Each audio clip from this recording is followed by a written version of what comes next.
Pues como es habitual los jueves más o menos a esta hora, estamos en buena compañía, aunque un poquito lejos ella, pero poco, en Madrid. Nos vamos hasta Madrid pues porque allí tenemos a nuestra escritora Marta González Peláez. Buenos días, Marta. Buenos días, Rosa, ¿qué tal? Espera, muy bien y encantada de saludarte de nuevo. Y hoy hemos hablado además de Madrid porque fíjate, en las efemérides, tal día como hoy, espera que voy a ver la efeméride total. Te cuento que tal día como hoy, en el año 2002, mira, no hace tanto, se inauguró el parque temático de atracciones Warner. No sé si habrás ido tú mucho por allí. Sí, he ido unas cuantas veces. Pero vamos, no hace tanto, más de 20 años ya, ¿eh? Bueno, sí. Bueno, pues es que para las que ya tenemos una edad, el 2000 para nosotros es como que no hace tanto. Sí, no, sí, a mí también me suena que fue ayer, pero luego te paras a pensarlo y, jolín, ya hace 20 y pico años. Hace ya 20 y pico años, sí, señorita. Bueno, pues tienes razón. Venga, 21 años, si no me equivoco. Bueno, vamos a lo que vamos, porque tú, no es por nada, pero me vas a hablar de algo todavía aún más antiguo, ¿eh? Hoy dedicamos el programa, este espacio de Entre Libros, a las bibliotecas. Sí, porque, bueno, creo que hay poquitas cosas más antiguas que eso. Aunque, bueno, quizá las bibliotecas no son en origen lo que tenemos pensado cuando hoy en día pensamos en ello. Así que vamos a ver un pequeño repasito histórico a cómo han ido cambiando las bibliotecas. Pero antes, hay una noticia del mundo de Internet que creo que es interesante mencionar también. No sé si la habrás oído, pero es que resulta que la herencia de Borges ahora mismo tiene amenaza de quedarse sin herederos. Bueno, que no pasa nada, que oye, que yo me ofrezco voluntaria, ¿eh? No te preocupes, que voluntarios hay unos cuantos. Te oigo un poquito, Marta, te oigo un poquito mal. Yo creo que, no sé por qué te oigo hoy así como un poco rara. Me dices rara. A ver, estoy un poquito mala, no sé si será eso, que me dices la voz rara. Yo creo que más quizá el teléfono, no sé por qué hoy te oigo poco clara, pero bueno, igual entre el catarro y a lo mejor la conexión que hoy no es buena del todo, te escucho, pero no te escucho así muy clarita. Igual es el catarro, también tienes razón, venga. No lo sé, bueno, intentaré hablar todo lo claro posible, incluso hablaré un poquito más despacio, que yo tiendo a hablar muy deprisa. Bueno, pero cuéntame esto, como que la herencia de Borges está sin heredero. Bueno, Borges murió hace ya tiempo y su herencia la tuvo su mujer, María Kodama. Pero ¿qué pasa? Que María Kodama ha muerto hace poquito también. Y aunque le había asegurado a su abogado que tenía todo controlado, todo el patrimonio de Borges, no se encuentra ningún tipo de testamento de María. No la ha dejado en su notario, no la ha dejado en ningún sitio y vamos, a no ser que la encuentren en algún lugar de la casa escondido, no hay ningún tipo de testamento y ella, al fin y al cabo, era la que controlaba todo el tema de los derechos de autor de Borges, que es uno de los grandes autores.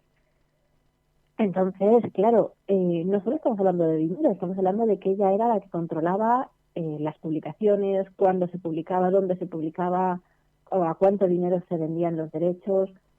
Entonces, claro, ahora mismo hay un gran debate porque si no se encuentra heredero, hay gente que dice que lo quiere que se lo quede el Estado. Han surgido 5 sobrinos de esta mujer que dicen, no, yo me ofrezco voluntario para los derechos. Así que ahora mismo hay un jai montado en torno a la herencia de este hombre.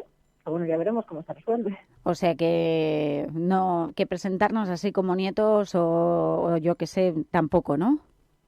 Hombre, hay que demostrarlo. Ya. O sea, estos 5 sobrinos, que son 5 sobrinos de la mujer, no de él, pero al fin y al cabo la herencia ahora es de ella, así que... Claro, tienes toda la razón. O sea, pero es que supongo que ella sí que tiene descendencia o tampoco. No, porque era la mujer de él y él... Se casaron 2 años antes de que él muriera y él tenía ya 80 y tantos años, o sea que poquito tiempo tuvieron de hacer hijos. Sí, pero además de todo eso, cuando no hay hijos, la familia más directa, ¿no?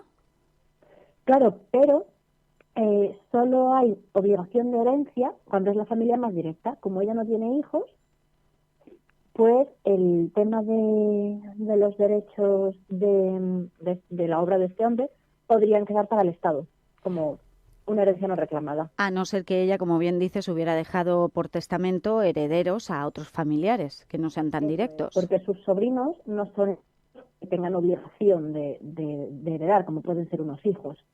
Entonces, ya te contaré la semana que viene cómo termina esto, porque ha salido hoy la noticia y está todavía como muy cogido con pinzas, muy, ay, ¿qué va a pasar?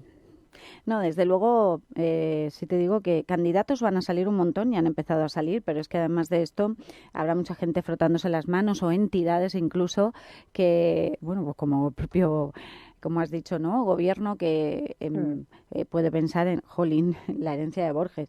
Eso es, yo creo que toda la vida llevándote algo, ¿no?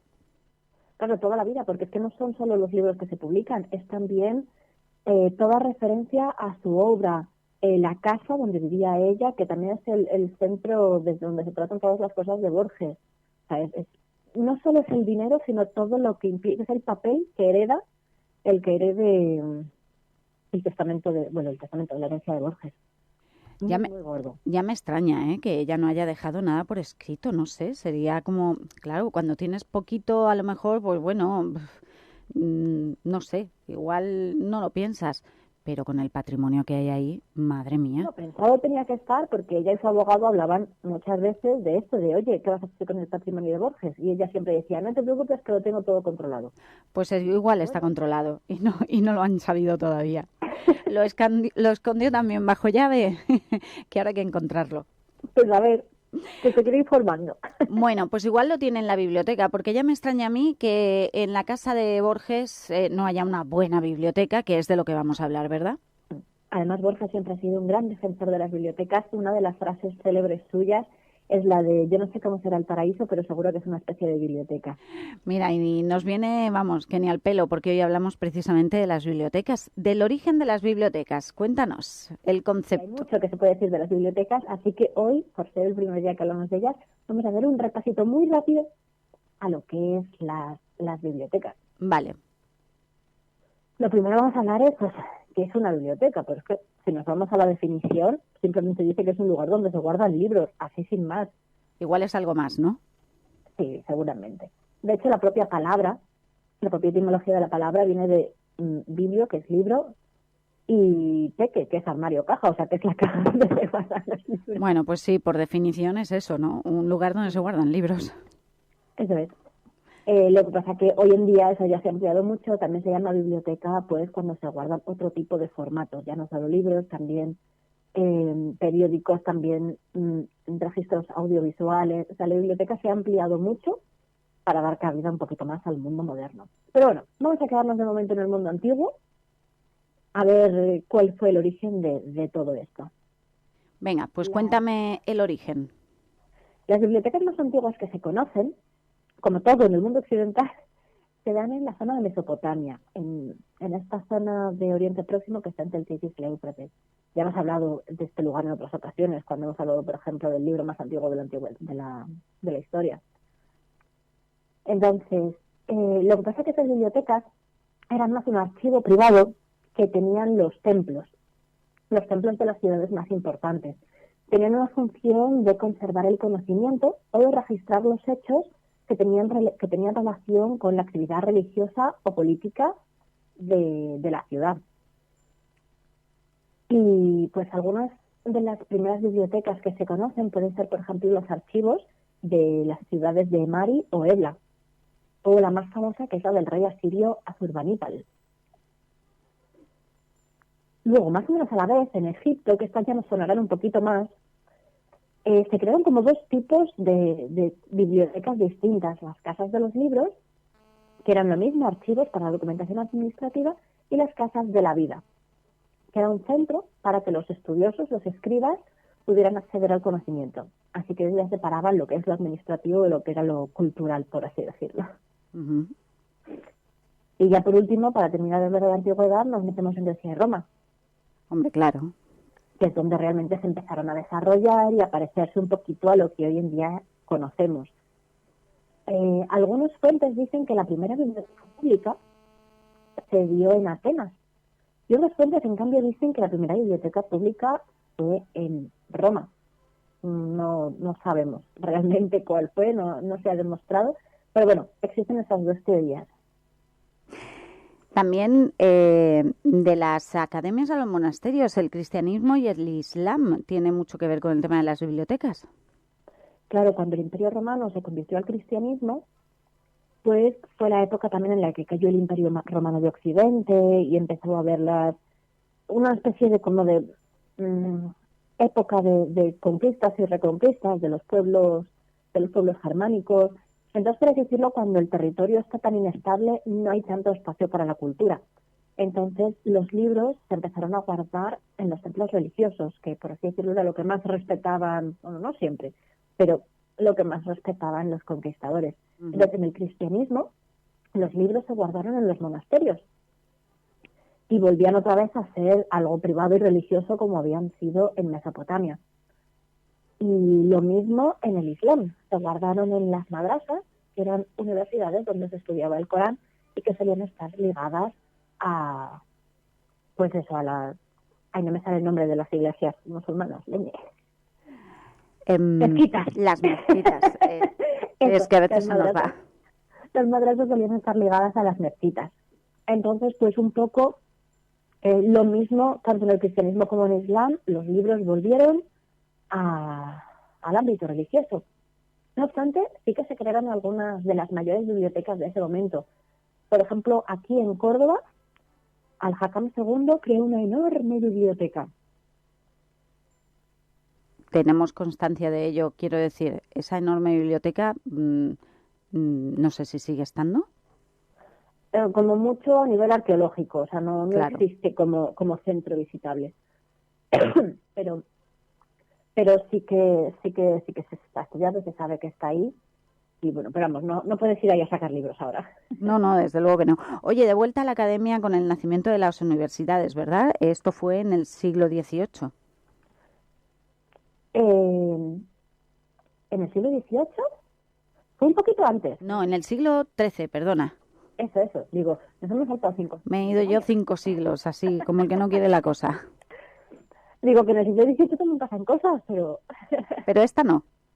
Esta no. No, simplemente lo que hemos dicho de que la cultura se había limitado al mundo religioso, pues al haber un poquito de paz y la Baja Edad Media ya permite pues que se abra otra vez de nuevo la cultura, en el siglo XIII se crean las primeras universidades.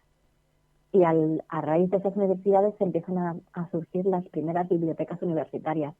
Por ejemplo, aquí en España, el Estudio General de Salamanca, que es el antecedente de su universidad, que surgió un poquito antes, fue el primero en disponer de una biblioteca para uso de los alumnos, ya en 1218, que podríamos considerar una biblioteca semipública, como las de Egipto, Claro. que podían acceder a ella personas que no eran del ámbito religioso o de las élites, pero ya tenían que pertenecer a un grupo de estudiosos.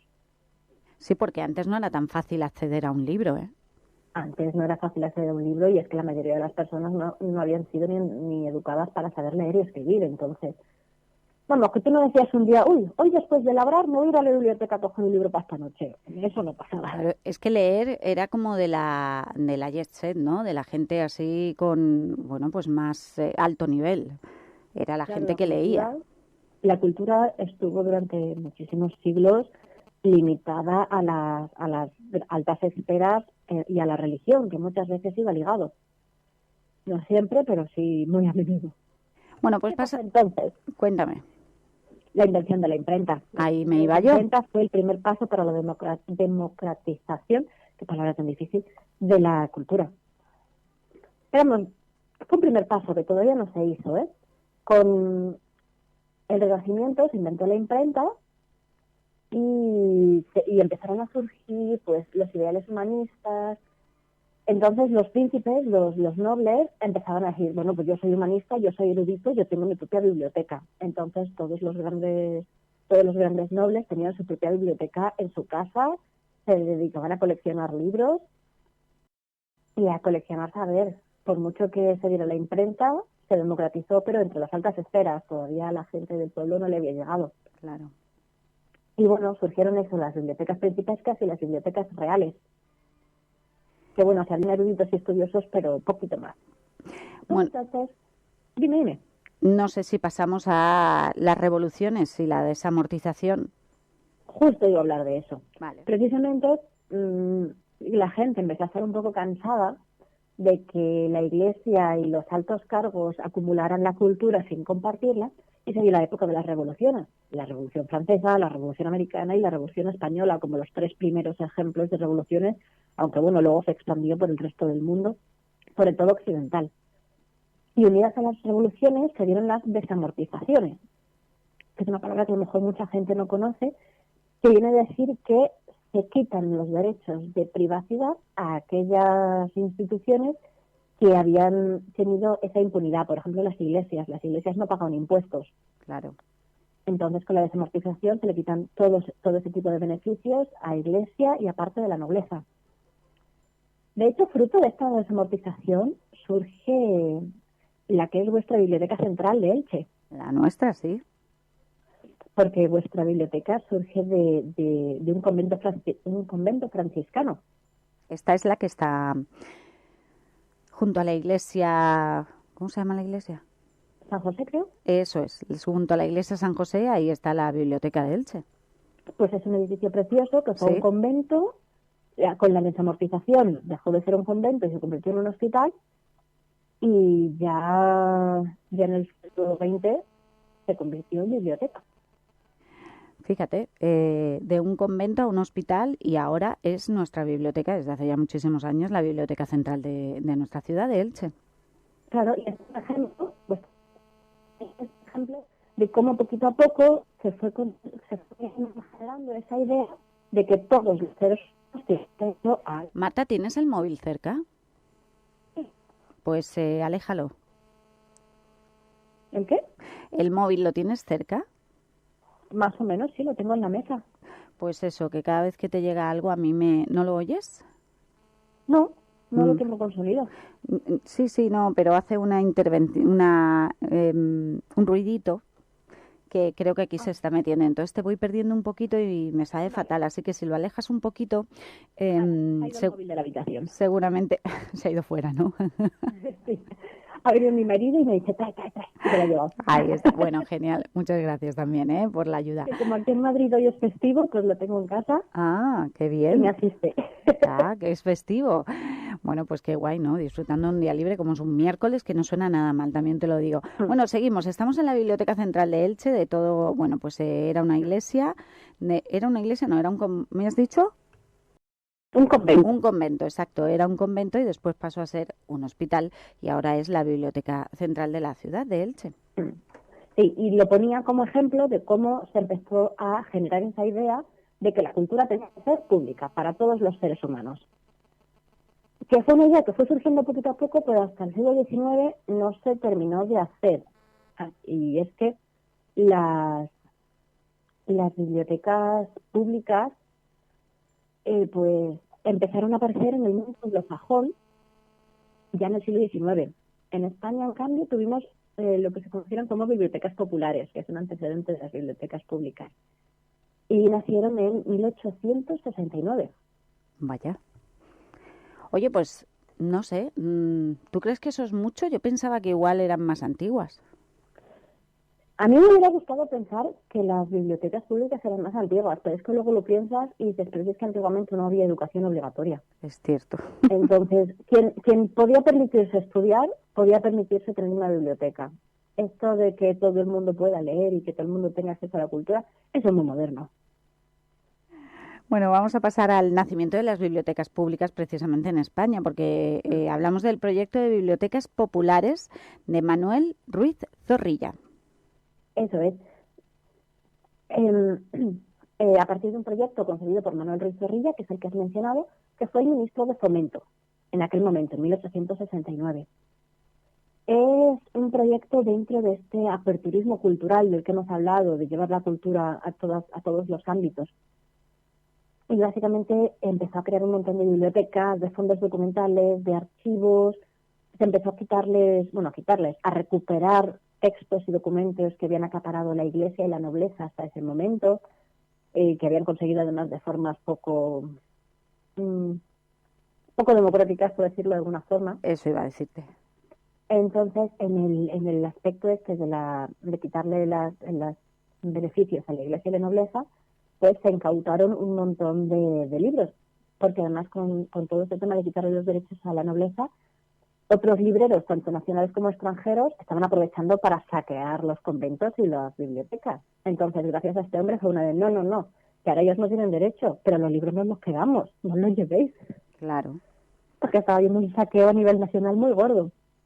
Y se podían Entonces, haber perdido muchos libros también. Y se perdieron, porque esto fue una respuesta precisamente a ese robo masivo que hubo. O sea, se dieron cuenta de que esos libros no se estaban yendo al pueblo, sino que los estaban robando para luego venderlos por ahí, y dijeron que no, que se quedaban y que cada ayuntamiento iba a ser responsable de crear estas bibliotecas populares.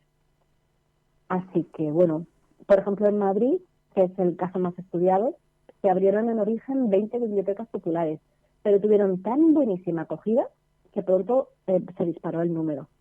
Claro. Populares, que son las bibliotecas públicas ahora. Se convertirían en bibliotecas públicas ya en el siglo XX, porque después de este primer momento inicial hubo un momento de decaída. España también tuvo unos momentos históricos un poco tensos, entonces tenían otras cosas en las que pensar. Pero ya en el siglo XX se retomó el proyecto y allá sí que se dieron forma a las que hoy en día conocemos como bibliotecas públicas, con Rafael Altamira. O sea que gracias a Manuel Ruiz Zorrilla, que bueno, pues tuvo esa genial idea, ¿no? De hacerlas populares en este caso. Eso es. Y ya con Rafael Altamira en el siglo XX se terminó de afianzar, según sus propias palabras, la educación a disposición de los trabajadores. Está. Al final, las bibliotecas están al alcance de todos. A lo mejor no los libros, porque por lo que sea, o no eres de comprar libros, o no te puedes permitir comprar libros, pero te apetece leer y siempre tienes una biblioteca en la ciudad para poder hacerte con esos libros. Es que es eso, hoy en día no hay, bueno, a lo mejor alguno habrá, pero hasta los pueblos más chiquitos tienen alguna biblioteca o algún sitio al que acceder a la cultura de forma gratuita. Y yo creo que es un gran avance que tenemos ya en el siglo XX-XXI y que merecen, vamos, todo nuestro agradecimiento. Incluso están los bibliobuses también, que llegan allá donde, bueno, pues no hay bibliotecas o no pueden acceder a ellas. Claro. O sea, claro, los bibliobuses igual, pues otro tipo de biblioteca pública, pero con ruedas. Que te llevan el libro a casa casi. En las partidas rurales, quizá, o en pueblecitos donde no suelen llegar, pues ahí se puede, cada cierto tiempo va un bibliobús, que se llaman. Oye, una cosa, hablando de bibliotecas, ¿por qué nos recomiendas? La biblioteca recomendada para ti es la de Trinity College en Dublín. El Trinity College es una biblioteca privada de Dublín, de Irlanda. Y yo la recomiendo porque de las más bonitas que hay dentro de las bibliotecas antiguas. Ahora mismo hay bibliotecas súper modernas, súper chulas. Pero bueno, como tenía que elegir una, yo iré recomendando de las bibliotecas.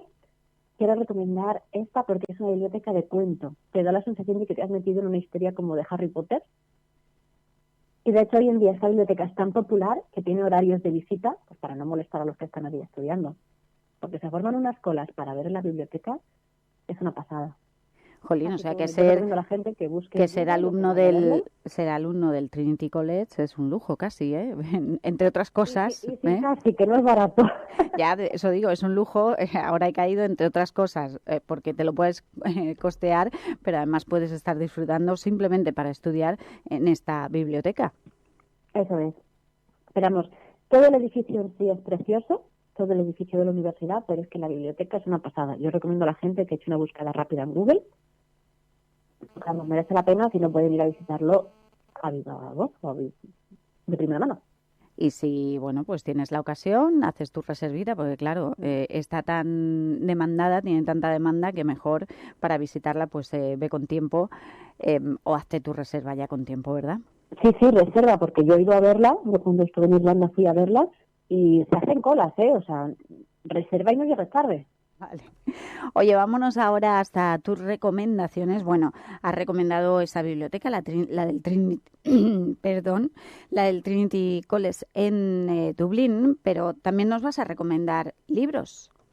Voy a recomendar libros como todas las semanas, pero esta vez los libros van a tener que ver con el tema de las bibliotecas. Genial. El primero, la Biblioteca de Babel, de Jorge Luis Borges, que ya hemos mencionado más arriba, sí. más antes. ¿Ves? Ya te he dicho yo que aquí la herencia va para rato. Pueden estar cobrando, vamos, no tiene hijos, pero si no estarían los bisnietos y siguientes generaciones. Ya ves, si hubiera tenido descendencia ahora mismo estaríamos viendo un Juego de Tronos moderno. Ya lo creo. Pero vamos, no lo descartes, ¿eh? Insisto en que te mantendré informada porque esto no va a acabar fácilmente. Vale, menudo culebrón. Y luego, por otro lado, quiero recomendar también La Biblioteca de Basora, de Jeanette Winter, que nos acerca un poco a la biblioteca de Irak antes de la guerra y cómo la protagonista de esta historia protegió el 70% de los libros de la biblioteca con la guerra de Irak. Fíjate qué importante, ¿eh? El proteger libros, la cultura. Y además es algo que en las guerras se daba, lo de coger cuadros, los libros, todo esto para que no se perdiera. El saqueo del que hablábamos antes, pues hay que protegerlo. Claro, exacto. Oye, me encanta también que nos vas a recomendar, no podía ser de otra manera, una película, además de la que hemos hablado ya aquí. De la que hemos hablado mucho, pero que hemos hablado de ellas por una buena razón, y es que es una peli muy buena, que es Ágora, de Alejandra de Nava, que habla de Hipatia de Alejandría, pero también de la biblioteca de Alejandría. De Hipatia hablábamos por el Día de la Mujer, ¿te acuerdas? Sí, de Hipatia yo creo que hemos hablado en varias ocasiones ya, porque fue una mujer muy, muy importante, y bueno, su historia pues es ideal para conocer un poco cómo funcionaban las bibliotecas en esa época, en el Egipto antiguo en este caso. Y además sale evidentemente la biblioteca. Sí, se puede, bueno, no la real claramente porque ya no existe, pero una reconstrucción súper bonita y que le hace a la gente que se pueda imaginar pues muy bien cómo era aquello, cómo debió ser aquello. Sí, que no había libros en sí, pocos, era todo más bien pergaminos. Claro, pergaminos, más adelante empezaron a surgir también papiro, en Grecia los códex, o sea, el formato de los libros ha ido cambiando también con el tiempo, pero lo importante es el contenido. Eso es cierto, y nos vamos a quedar ahí porque, bueno, pues como bien has dicho, Marta, el tema de las bibliotecas puede traer otros episodios de entre libros, porque además es como habrá gente que le guste incluso cuando llega a una ciudad buscar una biblioteca y verla, porque seguro que en cada lugar es diferente y tiene un encanto especial en cada uno de los sitios. Es recomendable también que si vas a viajar, pues busques si hay alguna biblioteca en esa ciudad, una biblioteca así con un poquito de, no sé, de solera, ¿no? De encanto y de historia, y que entres no solamente para ver algún libro, sino incluso para conocer la historia del lugar. Claro, eso es. Incluso, bueno, hemos recomendado la de Dublín, pero por otro lado también hemos recomendado la que tenéis aquí en Elche, que es preciosa. Es verdad, ¿eh? Y quizá como la tenemos aquí, yo creo que todos, en cuanto hemos tenido la época estudiantil, yo creo que la hemos visitado, pero como la tenemos aquí, ya no nos acordamos de ir a visitarla y darnos cuenta de que fue un convento, después fue un hospital, hasta acabar siendo la biblioteca pública de Elche, municipal. Pues es ahora, cuando los propios ilicitanos vayáis a ver la biblioteca o cuando alguien vaya de visita a Elche, que no dejen de visitarla y verla con esos ojos nuevos, y decir, gracias a este edificio, la cultura se abrió para todos en esta ciudad. Vaya que sí. Oye, el próximo programa me gusta mucho el tema que vas a tocar. Es un tema del que yo creo que se trata poco, pero que tiene muchísima importancia, y es que vamos a hablar de libros para niños. Vamos a tocar a los más jóvenes. A los más jovencísimos. Exacto, los peques de la casa. Pues si te parece bien, así quedamos. Vale, pues la semana que viene volvemos a hablar. ¿Qué tal se te presenta, Marta, por cierto, la Semana Santa? ¿Cómo va? Es que en Madrid la Semana Santa es esta semana. Yo la semana que viene trabajo normal. Ya, aquí también es esta semana. No. Pero vosotros tenéis la semana que viene de fiesta, ¿no? Bueno, tenemos el lunes, si te vale. La Semana Santa está ya en marcha en Elche. Los peques yo creo que empiezan a coger vacaciones a partir de hoy. Eso sí, tienen toda la semana siguiente creo que libre porque hay un segundo lunes de mona. Aquí somos muy especiales. Tengo ganas yo de probar la mona, no la he probado. ¿No has probado la mona? ¿Caches en la mar? Eso no puede ser. Nunca he estado en Semana Santa. O sea, mira que voy veces a Elche, pero en Semana Santa no. Tienes que probar la mona, así con un cachito de chocolate. Bueno, ahora las hacen de mil maneras, pero, jolín, y a esta hora, a las 12:04, estar hablando de la mona y el chocolate, madre mía, qué hambre. Bueno, Marta, disfruta de este día libre que hoy tienes, que disfruta también de las fiestas si es que tienes también algún día más libre. Y aunque sea festivo o aunque ahí estéis de vacaciones, el miércoles que viene volvemos a hablar, ¿eh? Vale, estupendo. Pues aquí estaremos el miércoles que viene hablando de libros para niños. Gracias, Marta, siempre es un placer, que vaya bien. Hasta luego, Rosa, gracias. Hasta luego. Bueno, ya sabéis, Marta González Peláez, la escritora que está en Madrid y que todas las semanas nos trae una pincelada de algo relacionado con el tema de la lectura, los libros y todo lo que tiene que ver en torno a ello, que es mucho y muy bueno siempre. Siempre es un placer hablar con ella. Los muertos siempre sonríen. Es una de sus últimas novelas, por si quieres hacerte con ella.